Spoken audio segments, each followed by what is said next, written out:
بسم اللہ الرحمن الرحیم۔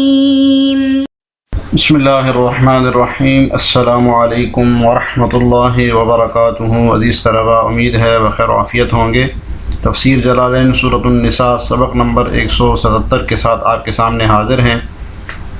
عزیز طلباء، آج کا سبق انشاءاللہ یا ایھا الذین آمنوا اذا ضربتم سے لے کر آیت نمبر 96 رحیمہ تک ہوگا۔ تو آئیے عزیز طلباء سبق کی ابتدا کرتے ہیں۔ سب سے پہلے ترجمہ دیکھیے۔ اعوذ باللہ من الشیطان الرجیم، بسم اللہ الرحمن الرحیم۔ یا ایھا الذین آمنوا اذا ضربتم فی سبیل اللہ فتبینوا، اے ایمان والو جب تم اللہ کے راستے میں سفر کرو تو تحقیق سے کام لیا کرو۔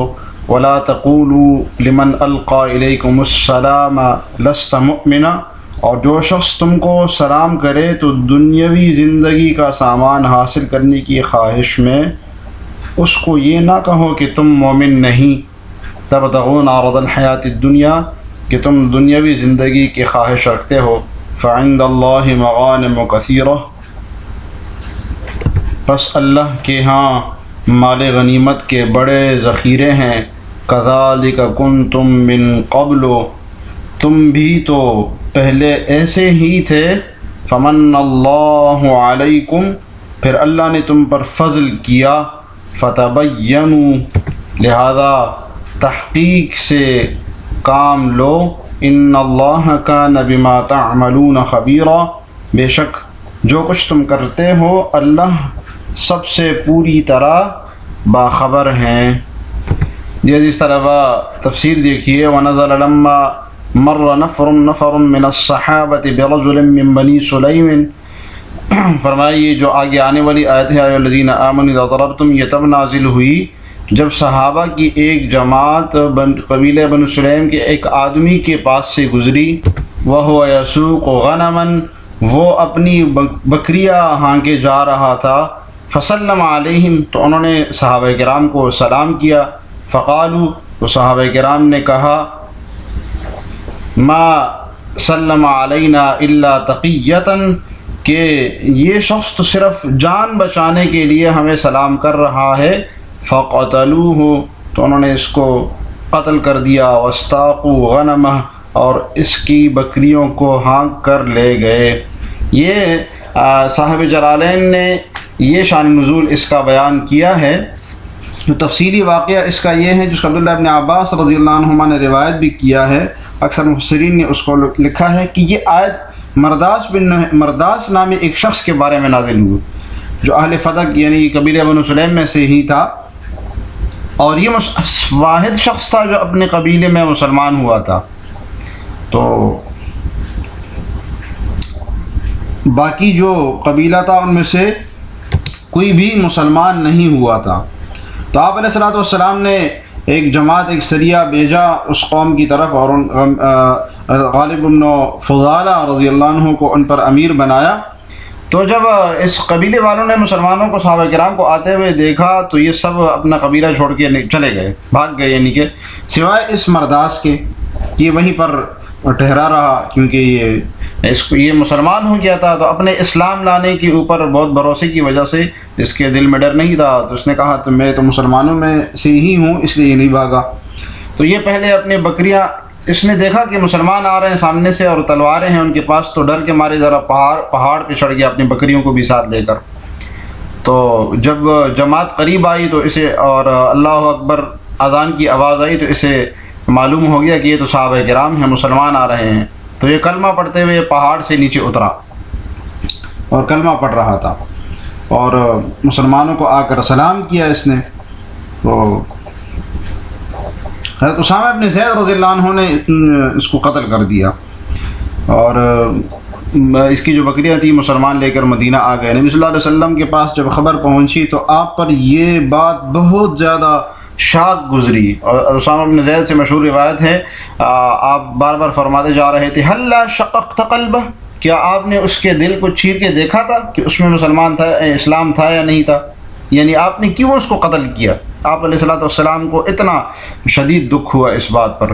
تو یہ آیت اسی کے بارے میں نازل ہوئی ہے، الذین آمنوا اذا ضربتم ای سافرتم للجہاد، یعنی جب تم جہاد کے لیے سفر کے لیے نکلو، اذا ضربتم کا مطلب ہے جب تم جہاد کے لیے سفر پہ نکلو، فی سبیل اللہ، اللہ کے راستے میں، فتبینوا تو خوب تحقیق کر لیا کرو، وفی قراءت اور قراءت میں بالمثلثۃ تائے ثلاثہ یعنی سا کے ساتھ ہے، فی الموضعین دونوں جگہوں میں۔ کون کون سی دونوں جگہ؟ ایک آگے آ رہی ہے فتبینوا، یہ آگے فمن اللہ علیکم فتبینوا، تو یہ فتبینوا بھی اور یہ والا فتبینوا بھی، اس میں دو قراءتیں ہیں، ایک تو فتبینوا یہ جو قراءت ہے، تو اس قراءت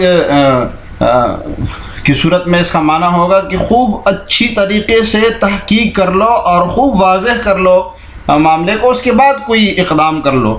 اور دوسری قراءت ہے یہ ثبت سے، تو وہ ہوگا فتثبتوا، یہ نساء کے ساتھ بالمثلثۃ سے جو اشارہ کیا صاحب جلال، یعنی فتثبتوا، تو اس وقت فتثبتوا کی صورت میں اس کا مطلب اطمینان اور ٹھہراؤ والا ہوگا، یعنی ٹھہر کر تحقیق کر لو، پہلے ذرا رک جاؤ، ٹھہر جاؤ، پھر تحقیق کر لو، پھر اقدام کر لو۔ وَلَا تَقُولُوا لِمَنْ أَلْقَى إِلَيْكُمُ السَّلَامَ، وَلَا تَقُولُوا اور تم مت کہو اس شخص کو جو تمہیں سلام کرے، جو تم کو سلام کر، لمن ألقى إليكم السلام، جو تم کو سلام کر لے، کیا نہیں کہو؟ لست مؤمنا، کہ آپ مومن نہیں ہیں، آپ تو ایمان نہیں لائے۔ اچھا، علیکم السلام، اس میں بھی دو قراءتیں ہیں، ایک سلام والی الف کے ساتھ بألف اور دونہا، اور ایک بغیر الف کی سلام والی، ٹھیک ہے، ای التحیۃ، یعنی تمہاری اوپر سلامتی کرے، سلام جو السلام علیکم ورحمۃ اللہ جو ہے یہ مراد ہے سلام کی صورت میں، اور سلام کی صورت میں دوسری قراءت کی صورت میں الانقیاد یعنی اطاعت مراد ہے، یعنی جو تمہاری اطاعت کر لے اس کو یہ نہیں کہو کہ تم ایمان نہیں لائے، یا یہ کہ جو تمہیں سلام کر لے اس کو یہ نہیں کہو کہ تم ایمان نہیں لائے۔ اچھا، اول انقیاد یا یہ کہ اطاعت کر لے بقولہ، اپنے اس قول سے، کلمۃ شہادت، کلمہ شہادت پڑھ لے کہ اشہد ان لا الہ الا اللہ واشہد ان محمدا عبدہ ورسولہ، یہ کلمہ پڑھ لے تمہارے سامنے، التی ہی امارۃ علی اسلامہ، وہ جو کہ اس کے اسلام لانے کی نشانی ہے، تو کلمہ شہادت جب اس نے پڑھ لیا تو ظاہر ہے اس کے اسلام لانے کی نشانی ہے، تو السلام کا مطلب یہی ہے، لست مؤمنا، کہ تم ان سے کہو کہ آپ ایمان نہیں لائے، وانما قلت ھذا، اور آپ نے جو یہ بات کی ہے، تقیۃ لنفسک، یہ اپنی جان بچانے کے لیے کی ہے، ومالک، اور اپنی مال بچانے کے لیے کی ہے، فتقتلوہ، اور پھر تم اس کو قتل کرو، تو ایسا نہیں کہو، ایسا نہیں کرو، یعنی اس کو ایسا نہیں کرو کہ تم مومن، ایسا نہیں کہو کہ تم مومن نہیں ہو، اور تم یہ ایسا بھی نہیں کرو کہ تم اس کو قتل کرو۔ تبتغون عرض الحیات الدنیا، کہ تم اس سے دنیاوی زندگی کا سامان چاہتے ہو، اور اس شخص کے پاس بکریاں تھی نا، اس طرف اشارہ ہے، تطلبون بذالک، یعنی یہ بات جو اس کو کہہ رہے ہو، جو اس کو قتل کر رہے ہو، اس سے تمہارا کیا ہے کہ تم چاہتے ہو، طلب کرتے ہو، عرض الحیات دنیا، دنیاوی زندگی کا سامان، متاعها من الغنیمت، یعنی اس کا سامان، ٹھیک ہے، عرض الحیات دنیا کا مطلب کیا ہے؟ متاع، یعنی اس کا مال و متاع، من الغنیمت، بیان اس کا، یہ غنیمت، مال غنیمت جو ہے وہ تم طلب کرتے ہو۔ فعند اللہ مغانم کثیرۃ، پس اللہ کی بہت مال غنیمت ہے، تغنیکم عن قتل مثلہ لمالہ، جو تمہیں مستغنی کر دی گی ایسے شخص کے قتل کرنے سے اس کے مال کے لیے، کہ تم اس کے مال کے لیے اس کو قتل کر لو، اس سے تمہیں مستغنی کر دی گی، اللہ کے ہاں اتنی زیادہ مال غنیمت ہے۔ کذالک کنتم من قبل، تم بھی تو اس سے پہلے ایسے تھے، تعصم دماؤکم واموالکم بمجرد قولکم الشہادہ، تمہیں تو تمہاری جانوں کو اور تمہاری مالوں کو تو بچایا گیا ہے صرف تمہاری شہادت کی قول سے، یعنی جو تم نے کلمہ پڑھ لیا ہے اشہد ان لا الہ الا اللہ واشہد ان محمد رسول اللہ، اس سے تمہیں بچا لیا گیا ہے، تو کہ تمہیں قتل کرنے سے بچا لیا گیا ہے، تمہاری مالوں کو اور تمہاری جانوں کی کو محفوظ کر لیا گیا صرف کلمہ شہادت کی وجہ سے۔ تو اس شخص نے بھی تو کلمہ پڑھ لیا تھا، اس کو کی حفاظت کیوں نہیں کی تم نے؟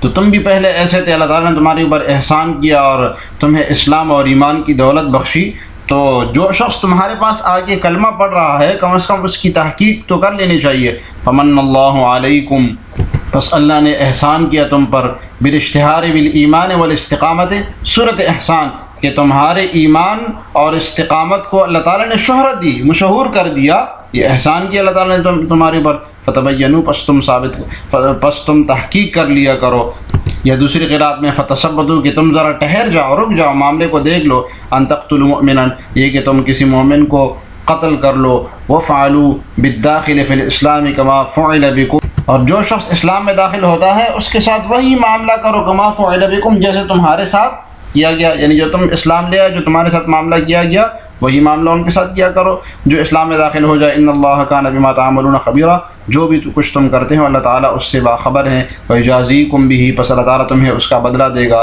لا یستوی القاعدون من المؤمنین غیر اولی الضرر والمجاہدون فی سبیل اللہ باموالہم وانفسہم۔ عزیز طلبہ ترجمہ دیکھیے، جن مسلمانوں کو کوئی معذوری لاحق نہ ہو، لا یستوی القاعدون من المؤمنین غیر اولی الضرر، برابر نہیں ہے وہ مسلمان جو بلا کسی عذر کے گھر میں بیٹھے ہوں۔ القاعدون من المؤمنین غیر اولی الضرر، جو بغیر کسی عذر کے گھر میں بیٹھے ہوں۔ والمجاہدون فی سبیل اللہ باموالہم وانفسہم، اور وہ لوگ جو اللہ کی راہ میں اپنے مالوں اور جانوں سے جہاد کرے۔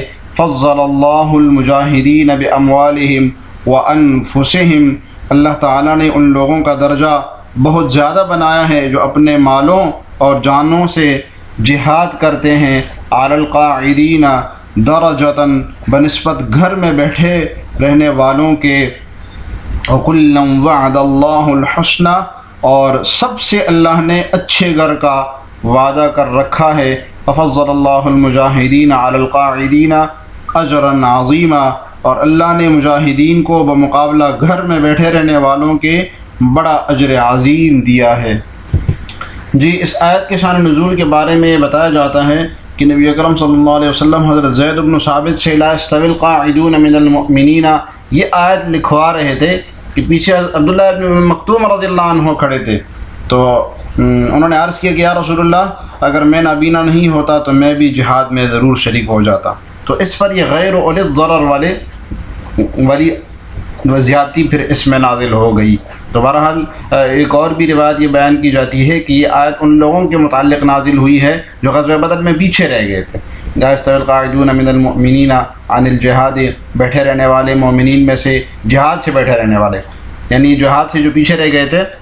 تو روایت میں آتا ہے کہ یہ ان لوگوں کے بارے میں ہے جو غزوہ بدر سے پیچھے رہ گئے تھے۔ غیر اولی الضرر، اس حال میں کہ انہیں کوئی ضرر نہ ہو۔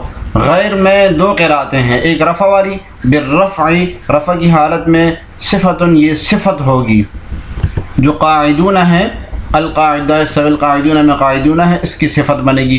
والنصب، اور دوسری قراءت نصب والی ہے، استثناء، نصب والی صورت میں یہ استثناء بنے گا، جو غیرہ اگر اس کو پڑھیں گے تو یہ پھر استثناء ہوگا۔ کیا مطلب؟ القاعدون سے استثناء ہوگا، یعنی مومنین میں سے برابر نہیں ہے بیٹھے رہنے والے، غیر اولی الضرر، سوائے ان لوگوں کے جن کو کوئی عذر ہو، تو یہ استثناء ہوگا۔ من ضمانت، یہ بیان ہے ابھی کہ ضرر کیا ہو اس کا بیان بتا رہے ہیں، یعنی لولا ہونا، او عمین، یا بہرا ہونا یعنی اندھا ہونا، او نحوہ، یا اسی طریقے سے لنگڑا وغیرہ ہونا، یہ مراد ہے ضرر سے، یعنی عذر مراد ہے۔ یہ تو یہ عذر ہے، جیسے عبداللہ بن مکتوم رضی اللہ عنہ نابینا تھے تو عذر تھا ان کا جہاد میں شریک نہ ہونے کا۔ والمجاہدون فی سبیل اللہ باموالہم وانفسہم، تو فرمایا بیٹھے رہنے والے اور جہاد کرنے والے اللہ کے راستے میں جو اپنی مال اور جانوں کے ساتھ جہاد کرتے ہیں برابر نہیں ہو سکتے۔ فضل اللہ المجاہدین باموالہم وانفسہم علی القاعدین درجہ، تو اللہ تعالیٰ نے فضیلت دی ہے اپنی مال و جانوں کے ساتھ جہاد کرنے والوں کی، بیٹھے رہنے والوں پہ ایک درجے کی فضیلت دی ہے۔ اور یہاں سے فقہاء نے مسائل بھی کچھ مستنبط کیے ہیں، مثلاً ایک حکم یہ کہ جو لوگ کسی عذر کے بغیر جہاد میں شریک نہ ہو، وہ ان لوگوں کی کم از کم ان لوگوں کے برابر نہیں ہے جو اپنی مال و جان کے ساتھ جہاد کرتے ہیں، بہرحال ان کا درجہ زیادہ ہے۔ اور دوسرا یہ کہ اللہ تعالیٰ جان و مال کے ساتھ جہاد کرنے والوں کو عذر کے بغیر بیٹھے رہنے والے پر ایک درجے کی فضیلت دیتا ہے، یعنی بغیر عذر کے جو بیٹھے ہوتے ہیں۔ اور یہ بات بھی کہ اللہ تعالیٰ نے مجاہدوں اور غیر مجاہدوں سے اچھی جزا کا وعدہ بھی کیا ہے، یعنی دونوں کو جنت ملے گی بہرحال۔ اور ایک حکم یہ کہ عام حالات میں جہاد فرض کفایہ ہے، مطلب یہ کہ اگر بعض لوگ کچھ لوگوں کی طرف سے ادا کر لیں تو باقی مسلمان اس سے سبکدوش ہو جائیں گے۔ اور ایک حکم اس سے یہ بھی مستنبط ہوتا ہے کہ لنگڑا ہو گیا، اندھا ہو گیا، بیمار ہو گیا، یا کہ کوئی بھی شرعی عذر جس کو ہو، وہ معذور لوگ ہیں، ان پر جہاد کرنا فرض نہیں ہے۔ جعل القاعدین لضرر، تو اشارہ ہے کہ یہ جو قاعدین ہیں وہ بیٹھے رہنے والے مراد ہے جو کسی عذر کی وجہ سے جہاد میں نہیں جا سکتے۔ لضرر، کیا عذر ہو سکتا ہے؟ مثلاً یعنی اس کو ایسا نابینا ہے تو وہ جہاد میں نہیں جا سکتا، یا اس کو کوئی اور معذوری لاحق ہے وہ جہاد میں نہیں جا سکتا، بہرحال کوئی ضرر ہے اس کو، تو فرمایا کہ اس پر بھی اس مجاہد کو ایک درجہ کی فضیلت حاصل ہے، درجتاً ای فضیلتاً، یعنی فضیلت بہرحال اس کو حاصل ہے۔ کیا مطلب یہ کہ جو کسی ضرر کی وجہ سے جہاد میں شریک نہیں ہوتا، اس شخص پر، ایسے شخص کو جو کہ اپنے مال اور جان کے ساتھ جہاد کرتا ہے، آخرت میں اس کو ایک درجے کی فضیلت بہرحال حاصل ہوگی، لاستوائہما فی النیت، اس لیے کہ نیت میں تو دونوں برابر ہیں، لیکن وزیارت المجاہدین بالمباشرت، نیت میں برابر ہیں، البتہ مجاہدین میں ایک زیادتی یہ ہے کہ مباشرتاً وہ جہاد میں شریک ہوتے ہیں تو اس کو ایک درجے کی فضیلت حاصل ہوگی۔ وَكُلًّا وَعَدَ اللَّهُ الْحُسْنَى وَكُلًّا مِنَ الْفَرِيقَيْنِ، اور دونوں فریقوں میں سے ہر ایک کے ساتھ اللہ تعالیٰ نے بہترین وعدہ کیا ہے۔ وہ کیا وعدہ ہے؟ الجنت، جنت کا۔ وَفَضَّلَ اللَّهُ الْمُجَاهِدِينَ عَلَى الْقَاعِدِينَ بِغَيْرِ ضَرَرٍ، اور اللہ تعالیٰ نے مجاہدین کو ان بیٹھے رہنے والوں پر بھی فضیلت دی ہے، بغیر ضرر، جو بغیر کسی ضرر کے، بغیر کسی عذر کے نہیں جاتے ہیں، یعنی ان کو کوئی عذر لاحق نہیں ہے۔ تو اس جگہ قائدین سے وہ لوگ مراد ہیں جو بغیر کسی عذر کے جہاد میں شریک نہیں ہوتے، تو ان پر، ان مجاہدین کو جو اپنی جان و مال کے ساتھ جہاد کرتے ہیں، اللہ تعالیٰ نے کتنی فضیلت دی ہے؟ اجرا عظیمہ، بہت بڑا اجر دیا ہے ان کو۔ وَيُبَدَّلُ مِنْهُ، اور اس کے ساتھ، اور اس کو بدل بنایا ہے، اس سے کس سے؟ اجر عظیمہ سے بدل ہے، درجات منہ، تو درجات منہ سے بدل ہے، یعنی خاص اپنے پاس سے بڑے درجے ہیں، منازل بعضها فوق بعض من الکرامت، یعنی ایک دوسرے کے اوپر اکرام کی منزلیں ہیں، مہمان نوازی کی منزلیں ہیں، درجات ہیں ان کی، ومغفرۃ ورحمہ، اور اللہ تعالیٰ اور مغفرت اور رحمت ہے، اور اللہ تعالیٰ کی طرف سے مغفرت ہے یعنی بخشش ہے، اور رحمت ہے، اور رحمت ہے، مہربانی ہے اللہ تعالیٰ کی طرف سے۔ منصوبان بفعلہما المقدر، فعل مقدر کی وجہ سے یہ دونوں فعل منصوب ہے۔ کیا مطلب یہ کہ مفعول مطلق ہے، مغفرتاً سے پہلے بھی نغفرو یا یغفرو یا یغفرو، اور رحمتاً سے پہلے بھی یرحمو، فعل معذوف ہے، اور یہ دونوں فعل اس کے لیے مفعول مطلق بن رہے ہیں۔ وکان اللہ غفورا، اور اللہ تعالیٰ بخشنے والے ہیں، لاولیائہ، اپنے دوستوں کو، رحیماً، اور مہربان ہے، باہل طاعتہ، جو اس کی اطاعت کرتے ہیں ان کے ساتھ بڑے مہربان ہیں۔ جیسے طلباء، آج کے سبق سے متعلق سوال یہ ہے کہ کیا نابینا شخص پر جہاد فرض ہے؟ آپ نے تفسیر میں بڑی تفصیلی انداز میں پڑھا ہے، تو اس کا جواب کمنٹس میں ضرور لکھیے گا۔ اللہ تعالی ہمیں جلالین پڑھنے سمجھنے کی توفیق عطا فرمائے۔ السلام علیکم ورحمۃ اللہ وبرکاتہ۔